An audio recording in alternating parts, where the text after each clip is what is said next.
नमस्कार, स्वागत है आपका। आप देख रहे हैं द न्यूज और मैं रानी गुप्ता आपके साथ। आपको बता दें कि अभी हाल ही में केंद्रीय गृह मंत्री की मुलाकात तेलंगाना के सीएम रेवंत रेड्डी से हुई थी और ऐसे में एक बड़ा फैसला सामने आ रहा है। सीधे तौर पर तेलंगाना में जो आचार संहिता मामले को लेकर के केस अमित शाह और जी किशन रेड्डी पर दर्ज किया गया था, उस मामले को वापस ले लिया गया है। इसे गृह मंत्री अमित शाह और बीजेपी के लिए एक बड़ी जीत के तौर पर देखा जा रहा है। लेकिन वहीं दूसरी ओर कहा यह भी जा रहा है कि ये केस जो है वो लोकसभा चुनाव के टाइम पर रजिस्टर्ड हुआ था, लेकिन अचानक से ऐसी मुलाकात में क्या बात हुई कि ये बड़ा फैसला लिया गया।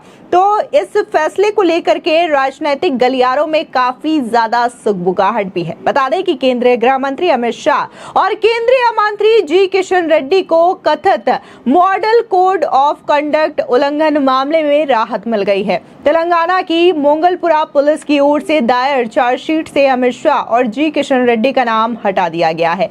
8वें अतिरिक्त मुख्य मेट्रोपॉलिटन मजिस्ट्रेट ने कांग्रेस नेता जी निरंजन को इस महीने की 10 तारीख को अदालत में पेश होने के लिए नोटिस जारी किया है।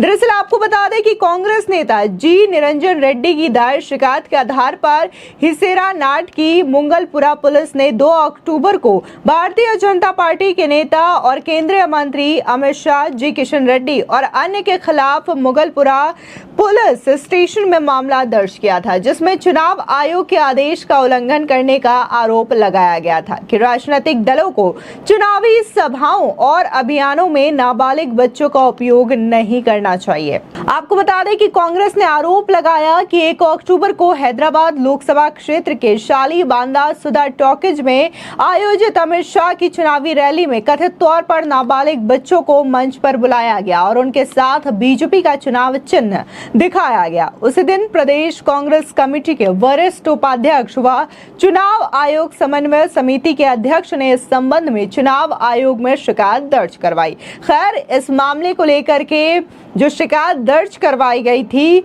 उसी को लेकर के यहाँ पर यह बड़ी जीत मानी जा रही है, क्योंकि अब इस जो चार्जशीट से अमित शाह का नाम हटा लिया गया है।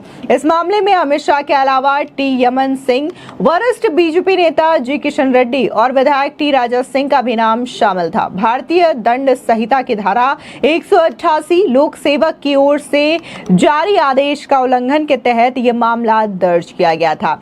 खैर, इस मामले को लेकर के देखा जाए तो अब चार्जशीट से अमित शाह का नाम हटा लिया गया है, किशन रेड्डी का नाम हटा लिया गया है और ये फैसला तब होता है जब रेवंत रेड्डी अभी 1-2 दिन पहले ही दिल्ली में आकर के अमित शाह से मुलाकात करते हैं। खैर, इस मुलाकात को भी कई मायनों में बेहद खास माना जा रहा है, क्योंकि रेवंत रेड्डी ने सिर्फ अमित शाह से ही मुलाकात नहीं की थी, उन्होंने केंद्रीय रक्षा मंत्री राजनाथ सिंह, मनोहर खट्टर से भी मुलाकात की थी और इसी वजह से ये कहा जा रहा है कि क्या बीजेपी अपनी जड़ें तेलंगाना समेत पूरे के पूरे साउथ में मजबूत कर रही है, जिसकी वजह से भले ही इस मुलाकात को राजनीतिक तौर पे औपचारिक मुलाकात के तौर पर कहा जा रहा हो, लेकिन इस मुलाकात के कई सारे सियासी मायने भी निकाले जा रहे हैं। आपको बता दें, इससे पहले देखने को मिला था कि 27 अप्रैल को ही सोशल मीडिया पर अमित शाह का एक फेक वीडियो भी काफी ज्यादा वायरल हुआ था। इसे तेलंगाना कांग्रेस और सीएम रेवंत रेड्डी ने शेयर किया था। इसमें वे एससी, एसटी और ओबीसी के आरक्षण को खत्म करने की बात करते हुए दिखाई दे रहे हैं। पीटीआई की फैक्ट चेक यूनिट ने कहा कि मूल वीडियो में अमित शाह ने तेलंगाना में मुसलमानों के लिए असंवैधानिक आरक्षण हटाने की बात कही थी। इस मामले को लेकर के 28 अप्रैल को दिल्ली पुलिस ने एफआईआर दर्ज की और तेलंगाना के मुख्यमंत्री रेवंत रेड्डी को समन भी जारी किया था। खैर, देखा जाए तो तेलंगाना में लगातार जो केसेस हैं वो चल रहे थे, लेकिन अब ये अमित शाह के ऊपर से ये केस हटा लिया गया है। इस बीच आपको बता दें कि अभी हाल ही में गृह मंत्री अमित शाह जो हैं वो अंतर्राष्ट्रीय सहकारिता दिवस के मौके पर गुजरात पहुंचे और यहाँ पर गुजरात में किस तरीके से गुजरात के बिजनेस की ओर से भारत की अर्थव्यवस्था को मजबूत किया जा रहा है, इसका भी उन्होंने जिक्र किया। सुनिए गृह मंत्री अमित शाह का ये बयान। श्री जगदीश भाई पंचाल, राष्ट्रीय सहकारी संघ के अध्यक्ष, जिनके तत्वाधान में ये कार्यक्रम हो रहा है, ऐसे श्री दिलीप भाई सांघानी, नाफेड के अध्यक्ष श्री जेठाभाई भरवाड़, सहकारिता सचिव श्रीमान आशीष भूटानी, क्रिप्को के अध्यक्ष श्री चंद्रपाल सिंह जी,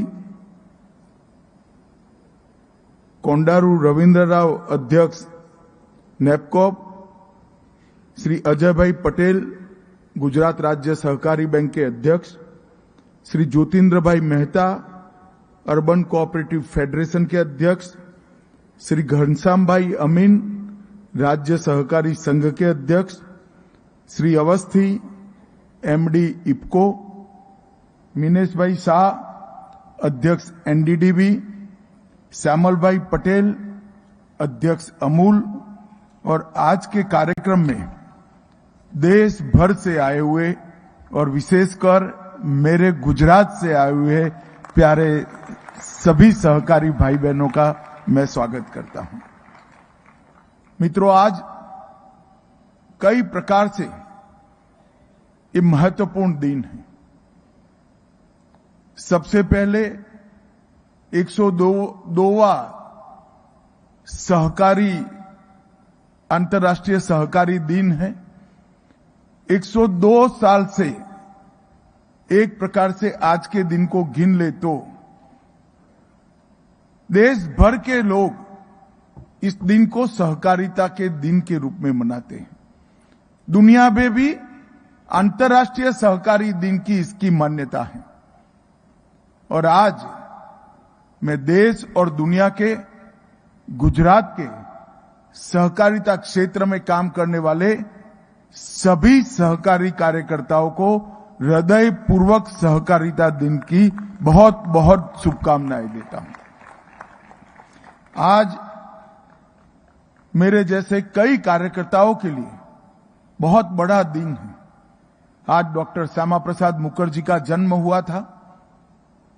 श्यामा प्रसाद जी, आज देश में बंगाल है तो इसका एकमात्र कारण श्यामा प्रसाद मुखर्जी है। आज देश में कश्मीर है तो इसका एकमात्र कारण श्यामा प्रसाद मुखर्जी।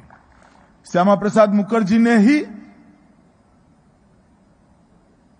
एक देश में दो विधान, दो प्रधान, दो निशान नहीं चलेंगे ये आंदोलन का नेतृत्व किया और लड़ाई लड़ते लड़ते अपना बलिदान दिया। और आज देखिए, सालों पहले इस महापुरुष ने जिसको देश और दुनिया के सामने रखा था, नरेंद्र भाई के नेतृत्व में कश्मीर से दो विधान, दो प्रधान और दो निशान समाप्त हो गए हैं और तिरंगा बड़े शान से कश्मीर में लहरा रहा है। मैं आज श्यामा प्रसाद जी को बड़े मनपूर्वक और विनम्रता से श्रद्धांजलि देना चाहता हूं। आज बाबू जगजीवन राम की भी पुण्यतिथि है। बाबूजी ने इस देश के दलितों के लिए, पद दलितों के लिए ढेर सारे इनके विकास के अभियान चलाए और बाबूजी ने एक नींव रखी सामाजिक समरसता की और धर्म परिवर्तन के विरोध की। और इसी नींव के चलते आज देश इस रास्ते पे आगे बढ़ रहा है। और हम सब के लिए एक और दृष्टि से भी महत्वपूर्ण दिन है, क्योंकि आज के ही दिन मोदी जी ने स्वतंत्र सहकारिता मंत्रालय की स्थापना की। कई सालों से सहकारिता क्षेत्र की मांग थी कि एक स्वतंत्रता सहकारिता मंत्रालय बनाया जाए, परंतु कांग्रेस के आकाओं को इसकी जरूरत महसूस नहीं होती थी। मोदी जी गुजरात की धरती से आते हैं, जहां से सरदार पटेल, त्रिभुवनदास पटेल और महात्मा गांधी ने सहकारिता की नींव डालने का काम किया था। और उसी क्षेत्र से जब मोदी जी प्रधानमंत्री बनकर गए, इसी राज्य से गए, इन्होंने सहकारिता की आज की जरूरियात को समझकर स्वतंत्र सहकारिता मंत्रालय भारत सरकार में स्थापना करने का काम हमारे नेता, देश के प्रधानमंत्री नरेंद्र मोदी जी ने किया। मैं आप सभी को अपील करना चाहता हूं कि बड़े जोर से, करतल ध्वनि से मोदी जी का हम सब ने धन्यवाद करना चाहिए। भाइयों बहनों, नैनो यूरिया के लिए गुजरात के मुख्यमंत्री भूपेंद्र भाई ने बहुत महत्वपूर्ण निर्णय लिया है। नैनो यूरिया और नैनो डीएपी पर 50% की सब्सिडी दी है। इस मौके पर मैं गुजरात सरकार का तो धन्यवाद करता ही हूं, साथ में सभी किसानों को भी अपील करना चाहता हूं कि आप एक बार नैनो यूरिया का छिड़काव करते हैं, बाद में थैली से घन यूरिया डालने की जरूरत नहीं है। इससे आपका क्रॉप भी बिगड़ेगा, भूमि भी बिगड़ेगी। ये तरल नैनो यूरिया और तरल नैनो डीएपी जो है, प्रवाही यूरिया और प्रवाही डीएपी है, ये पर्याप्त है आपके क्रॉप के लिए, ये पर्याप्त है ज्यादा उत्पादन के लिए। ये दोनों का छिड़काव करने से निश्चित रूप से आपका क्रॉप और भूमि ही बिगड़ेगी, खाने वालों का स्वास्थ्य भी बिगड़ेगा। इसलिए मैं विनम्र अनुरोध करना चाहता हूं गुजरात के किसानों, सरकार ने इसको सस्ता किया है, छिड़काव करिए। मोदी जी ने ड्रोन दीदी की योजना लाए हैं। हमारे गांव की बहनों को छिड़काव के लिए ट्रेनिंग करिए और धरती माता के स्वास्थ्य की हम सब चिंता करें।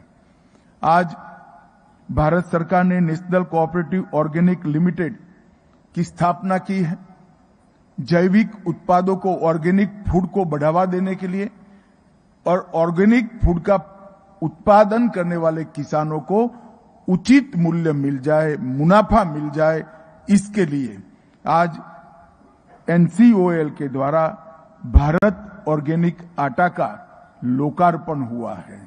मैं अपील करना चाहता हूं, अब 2 ब्रांड हमारे पास है, एक भारत ऑर्गेनिक जो एनसीओएल का है और दूसरा अमूल।